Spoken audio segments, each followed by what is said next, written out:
নমস্কার বন্ধুরা, আশা করি আপনারা সবাই ভালো আছেন। কলকাতা থেকে সমলেশ্বরী এক্সপ্রেসে করে সরাসরি জগদলপুর পৌঁছানো এবং জগদলপুরের হোটেল হ্যাম রেসিডেন্সিতে চেক ইন করে সেখানে থাকা, খাওয়া এবং জগদলপুরের বিভিন্ন জায়গা ঘুরে দেখার সমস্ত অভিজ্ঞতা এর আগের পর্বগুলোয় আমি আপনাদের সাথে শেয়ার করেছি। জগদলপুর ভ্রমণের প্রথম দিন আমরা বিষ্ণু টেম্পল, চিত্রকূট জলপ্রপাত, তিরাতগড় জলপ্রপাত, মেন্দ্রিঘুমার জলপ্রপাত এবং তাম্রঘুমার জলপ্রপাত সহ আরও বেশ অনেকগুলি জলপ্রপাত ঘুরে দেখেছিলাম।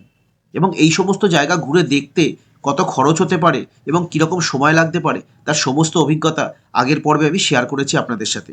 আপনারা যদি সেই সমস্ত পর্বগুলো না দেখে থাকেন তাহলে ডেসক্রিপশন বক্সে লিঙ্ক দেওয়া আছে, দেখে নিতে পারেন। আশা করি আপনাদের ভালো লাগবে। জগদলপুর ভ্রমণের দ্বিতীয় দিন সকালেই আমরা পৌঁছে গেছিলাম বাস্তার প্যালেসে। মহারাজা প্রবীরচন্দ্র ভাঁজদেও 1966 সালে নির্মাণ করেছিলেন এই বাস্তার প্যালেসের। এই বাস্তার প্যালেসের সাথেই রয়েছে মা দন্তেশ্বরীর মন্দির। ছত্তিশগড়ের দন্তেওয়াড়াতে আছে মা দন্তেশ্বরীর মন্দির, যা 51 শক্তিপীঠের একটি। আর সেই মন্দিরের আদলেই বানানো হয়েছে বাস্তার প্যালেসের সাথে লাগোয়া মা দন্তেশ্বরীর এই মন্দির। মহারাজা প্রবীরচন্দ্র ভাঁজদেব শেষ মহারাজা ছিলেন যিনি এই বাস্তার প্যালেসে বসবাস করেছিলেন। এখন বাস্তার প্যালেসকে মিউজিয়াম বানিয়ে দেওয়া হয়েছে, যেখানে বিভিন্ন ধরনের ছবির প্রদর্শনী হয়। পর্যটকদের জন্য বাস্তার প্যালেস সকাল 10টা থেকে সন্ধ্যে 6টা অবধি খোলা থাকে। এই সময়ের মধ্যে পর্যটকরা বাস্তার প্যালেসের বিভিন্ন জায়গা ঘুরে দেখতে পারেন এবং রাজা প্রবীরচন্দ্র ভাঁজদেবের জীবনের বিভিন্ন ছবি সেখানে প্রদর্শন করা আছে।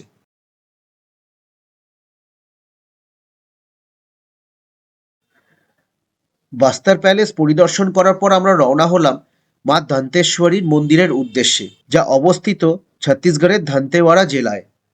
বাস্তার প্যালেস থেকে দন্তেওয়াড়ার দূরত্ব প্রায় 80 কিলোমিটার এবং এই দূরত্ব অতিক্রম করতে আমাদের সময় লেগেছিল প্রায় 1.5 ঘন্টা। মা দন্তেশ্বরীর মন্দির ছাড়াও দন্তেওয়াড়াতে সাতধারা জলপ্রপাত, তিরাতগড় জলপ্রপাত, Kanger valley national park, Mamabhagne মন্দির সহ আরও অনেকগুলি ঘুরে দেখার মতো জায়গা আছে, যা পর্যটকরা একদিনেই ঘুরে দেখে নিতে পারেন। তো আমাদের ট্যুরের আজকে দ্বিতীয় দিন, আর আমরা এখন এসে পৌঁছেছি দন্তেওয়াড়া জেলার দন্তেশ্বরী মন্দিরে, যেটা একটা সতীপীঠের 51 সতীপীঠের একটা। আর এবার ভেতরে যাব, গিয়ে দর্শন করবো। এখন সময় হচ্ছে 10:30, আমরা 9টার সময় স্টার্ট করেছিলাম। প্রায় দেড় ঘন্টা লাগলো। 85 কিলোমিটার ডিস্টেন্স জগদলপুর থেকে দন্তেশ্বরী মন্দিরে। এখানে কিন্তু মায়ের দাঁত পড়েছিল 51 পীঠের মধ্যে একটা পীঠ এটা। চলুন এবার ভেতরে গিয়ে দর্শন করা যাক। মন্দিরের এন্ট্রান্সে এরকম সব দোকান রয়েছে, 30 টাকা 50 টাকা এরকম সব পুজোর পাওয়া যাচ্ছে। এই আমি একটা কিনে নিয়েছি 50 টাকা দিয়ে। এর মধ্যে ফুল রয়েছে, চুনরি রয়েছে আর প্রসাদ রয়েছে।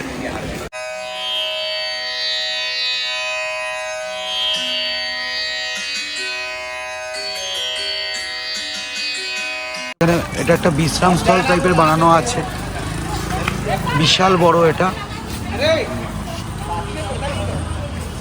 আর এ পাশে রয়েছেন দেবাদিদেব মহাদেব, তার পাশে রয়েছেন লক্ষ্মী নারায়ণ, আর তার পাশে হনুমানজি।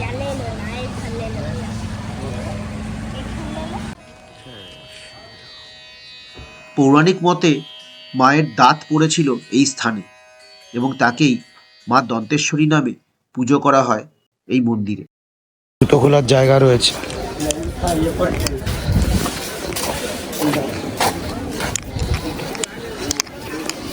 এই হচ্ছে মন্দিরের এন্ট্রান্স, মানে মেইন মন্দিরে যাওয়ার রাস্তা। জুতো খুলছে, যাই হোক আমি বাইরে খুলে এসেছি। লেখা আছে শ্রী শ্রী 1008 মা দন্তেশ্বরী মাইজি। এই হচ্ছে মেন মন্দির। এর ভেতরে ফটোগ্রাফি ভিডিওগ্রাফি অ্যালাউড না, তো এই অবধি দেখাতে পারবো আপনাদের। আর এখানে একটা এরকম স্তম্ভ আছে, আর এর পাশে শিব ঠাকুরের মন্দির আছে ছোট একটা। মন্দিরের সামনের এই স্তম্ভকে উল্টো দিকে করে দুহাত দিয়ে জড়িয়ে ভক্তরা মানত করে থাকে। মা দন্তেশ্বরীর পাশেই রয়েছেন মা ভুবনেশ্বরী এবং তার সাথে মন্দির থেকে বেশ কিছুটা দূরত্বে রয়েছেন বাবা ভৈরব। মন্দিরের সামনে একটি প্রাচীন শিলা ছিল, যেখানে ভক্তরা পয়সা ছোঁয়াচ্ছিল এবং অনেক ভক্তর পয়সা সেই শিলায় আটকে যাচ্ছিল, যদিও আমার আর অনিকেতের পয়সা সেই শিলায় আটকায়নি। দন্তেশ্বরী মাতার মন্দিরের পাশ থেকে একটা রাস্তা গেছে, এই রাস্তাটা দিয়ে আমরা এখন যাচ্ছি ভৈরব বাবার মন্দিরে। এটা হচ্ছে মাতা দন্তেশ্বরী চরণ পাদুকা। এই ভৈরব মন্দির যাওয়ার সময় পড়ে, এটা বাদিকে। এখান থেকে 400 মিটার ভৈরব বাবার মন্দির। দন্তেশ্বরী সতীপীঠের পাশ দিয়ে দুদিক দিয়ে দুটো নদী গেছে, দাঙ্কিনী আর শঙ্কিনী। আর এটা হচ্ছে সেই দুটো নদীর সঙ্গম স্থান। যেই ব্রিজটার উপরে যে দাঁড়িয়ে আছে, এই নিচেই দুটো নদী মিলেছে, দাঙ্কিনী আর শঙ্কিনী। এটা হচ্ছে দাঙ্কিনী নদী, একদিক থেকে এসছে, আর এটা হচ্ছে শঙ্কিনী নদী, আরেক দিক থেকে এসছে। আর এই দুটো নদীর সঙ্গম স্থানকেই ক্রস করছি এখন আমরা এই ব্রিজের ওপর থেকে করে যাচ্ছি ভৈরব মন্দিরে।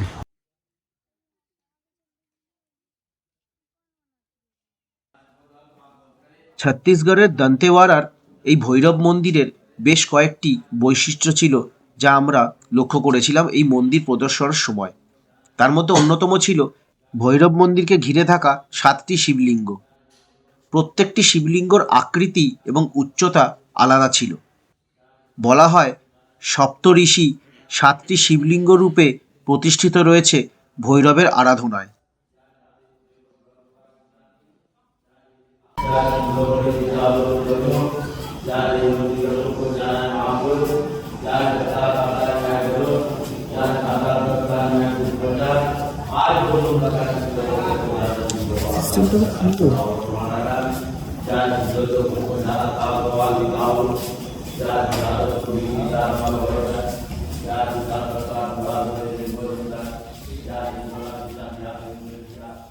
দন্তেশ্বরী মাতা, ভুবনেশ্বরী মাতা এবং ভৈরব বাবার মন্দিরে ভক্তরা চাল অর্পণ করে থাকে।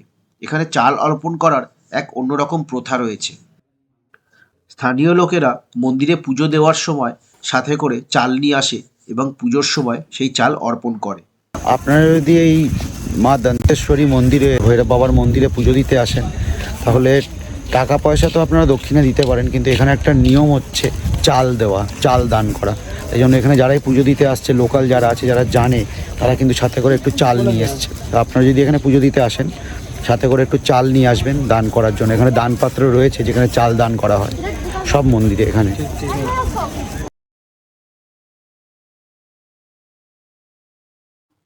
ভৈরব মন্দিরের সামনে একটি শিলাকে পুজো করা হচ্ছিল, যার মধ্যে বালি মাখিয়ে এক হাতে করে সেই শিলাটিকে 3 বার তোলার প্রথা ছিল।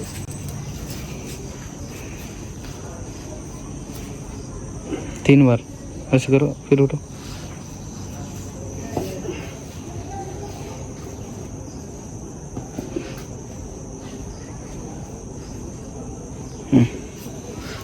हो गया। तीनों में से तो नहीं होगा। তুমি খাও। এই জাস্ট আমরা পুজো দিয়ে বেরোলাম, বেরিয়েই ডাক খাচ্ছি এখান থেকে। এবার গাড়িতে উঠবো আর তারপরে নেক্সট পয়েন্টের দিকে যাবো, বারসার যাবো।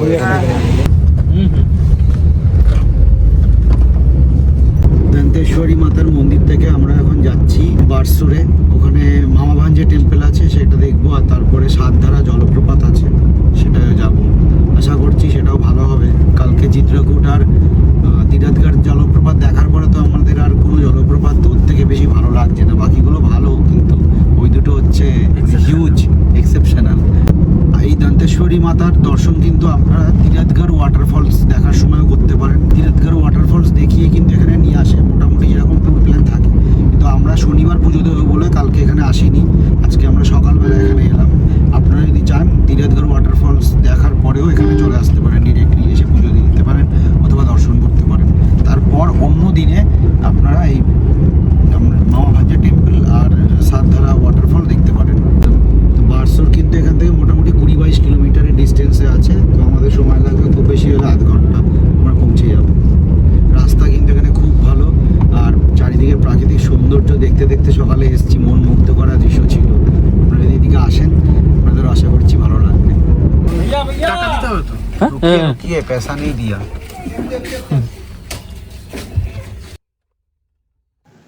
জগদলপুরের কিন্তু প্রত্যেকটা পয়েন্টে 50 টাকা করে পার্কিং লেগেছিল আমাদের।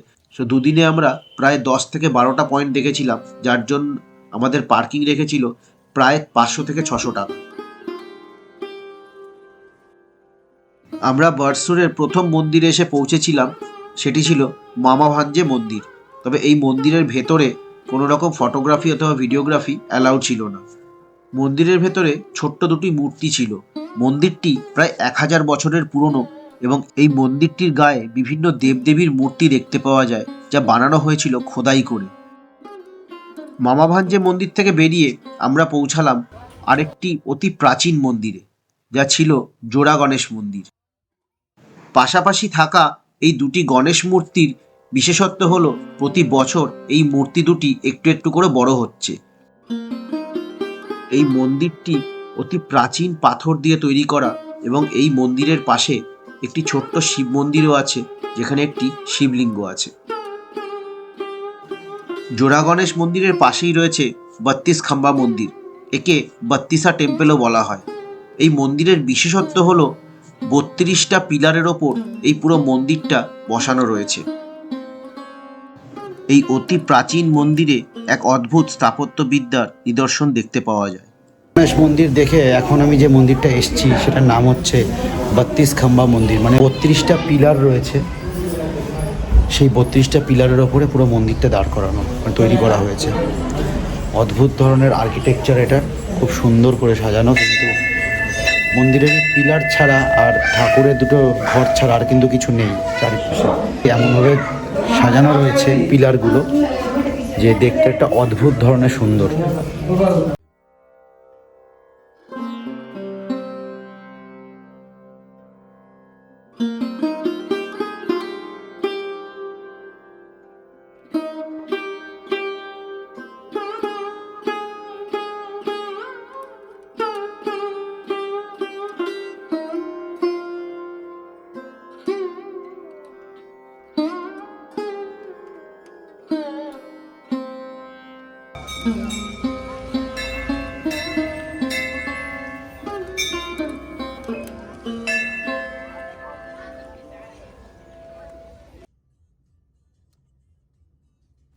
বত্রিশ খাম্বা মন্দির থেকে আমরা রওনা হলাম সাতধারা জলপ্রপাতের উদ্দেশ্যে। মনোরম আবহাওয়া আর প্রাকৃতিক সৌন্দর্যকে উপভোগ করতে করতে আমরা কিছুক্ষণের মধ্যে এসে পৌঁছালাম সাতধারা জলপ্রপাতের গেটের সামনে। আমরা এখনো হাঁটছি, মোটামুটি হাফ রাস্তা এসছি। দূর থেকে ওয়াটারফলসের আওয়াজ শোনা যাচ্ছে। জায়গাটা অদ্ভুত ঠান্ডা, আর পুরো জায়গাটা গাছ দিয়ে ঘেরা, ঠান্ডা একদম, মানে কোনো গরমই লাগে, একটা ঠান্ডা ভাব আসছে চারিপাশ থেকে। কি কালার!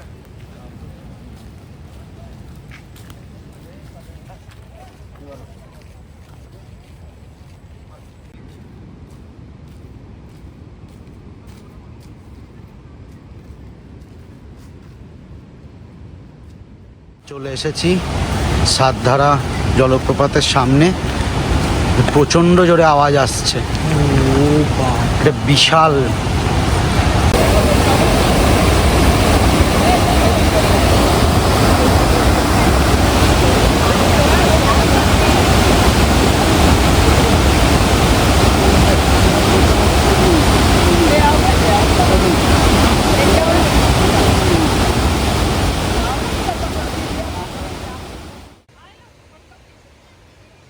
ইন্দ্রবতী নদী 7টি ধারায় বিভক্ত হয়েছে এবং তার থেকে উৎপত্তি এই সাতধারা জলপ্রপাতের। পাহাড়ের নিচের স্তরে নেমে গিয়ে এই 7টি ধারার জল একত্রিত হয়ে আবার বয়ে চলেছে একটি নদী রূপে।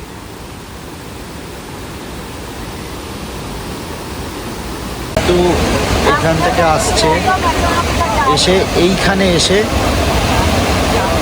7টা আলাদা আলাদা ভাগ হয়ে ঝর্ণা হয়ে চলে যাচ্ছে এই দিকে। এখানে নিচে নামারও জায়গা আছে, লোকজন নিচে নেমে ফটো তুলছে, কিন্তু এই ওপর থেকে ভিউটা সবচেয়ে ভালো আসছে।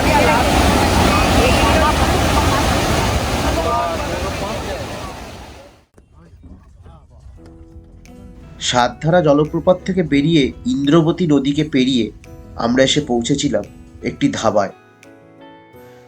বারসোডের সেই ভেজ ধাবায় আমরা সেদিন লাঞ্চ সেরে নিয়েছিলাম। গরম গরম ভাত, সাথে ছিল ডাল ফ্রাই আর কড়াই পনির, আর ছিল স্যালাড। তাড়াতাড়ি লাঞ্চ সেরে আমরা রওনা হয়েছিলাম কাঙ্গার ভ্যালি ন্যাশনাল পার্কের উদ্দেশ্যে। তবে অক্টোবর মাসের শেষ সপ্তাহ হওয়ায় কাঙ্গার ভ্যালি ন্যাশনাল পার্ক বন্ধ ছিল। নভেম্বরের প্রথম সপ্তাহ থেকে কাঙ্গার ভ্যালি ন্যাশনাল পার্ক পর্যটকদের জন্য খুলে দেওয়া হয়। কাঙ্গার ভ্যালি ন্যাশনাল পার্কের ভেতর 3টি খুব প্রসিদ্ধ চুনাপাথরের গুহা আছে, কুটুমসার, কৈলাস এবং দণ্ডক গুহা, যা নভেম্বরের প্রথম সপ্তাহ থেকে পর্যটকদের জন্য খুলে দেওয়া হয়। কাঙ্গার ভ্যালি ন্যাশনাল পার্ক বন্ধ থাকায় আমরা এসে পৌঁছেছিলাম বার্সারের বাম্বু র্যাফটিং জোনে, যেখানে বাম্বু র্যাফটিং এবং কায়াকিং হচ্ছিল। নভেম্বর থেকে মার্চ এই সময়ের মধ্যে ছত্তিশগড়ের জগদলপুরের বিভিন্ন জায়গায় বাম্বু র্যাফটিং এবং কায়াকিং হয়ে থাকে। ইন্দ্রাবতী নদীর ছোট ছোট শাখা প্রশাখায় বাঁশের মাচা তৈরি করে সেগুলোকে জলে ভাসানো হয় এবং তার উপরে বাম্বু র্যাফটিং করা হয়। গ্রুপ হলে জনপ্রতি এর ভাড়া 150 টাকা করে, আর সোলো ট্রাভেলার হলে এর জনপ্রতি ভাড়া 200 থেকে 250 টাকা হয়ে থাকে। 5 থেকে 6 জনের গ্রুপ হলে প্রায় 30 মিনিটের জন্য এই বাম্বু র্যাফটিং করা হয়, যে সময়ের মধ্যে পর্যটকদের এই মাচায় করে বেশ অনেকটা দূর অবধি নিয়ে গিয়ে ঘুরিয়ে আনা হয়। জলের গভীরতা খুব একটা বেশি না হলেও প্রত্যেক পর্যটককে বাম্বু রাফটিংয়ের সময় লাইফ জ্যাকেট পরিয়ে নেওয়া হয়। বাম্বু র্যাফটিংয়ের সাথে সাথে জগদলপুরের বিভিন্ন জায়গায় কায়াকিংও হয়ে থাকে, যার ভাড়া জনপ্রতি 200 টাকা করে নেওয়া হয়ে থাকে।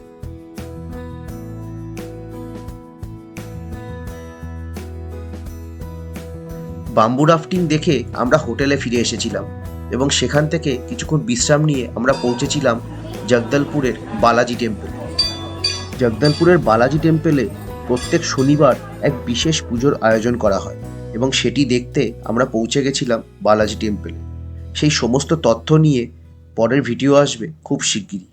ততক্ষণ দেখতে থাকুন ট্রিপ টু ওয়াচ আর সঙ্গে থাকুন।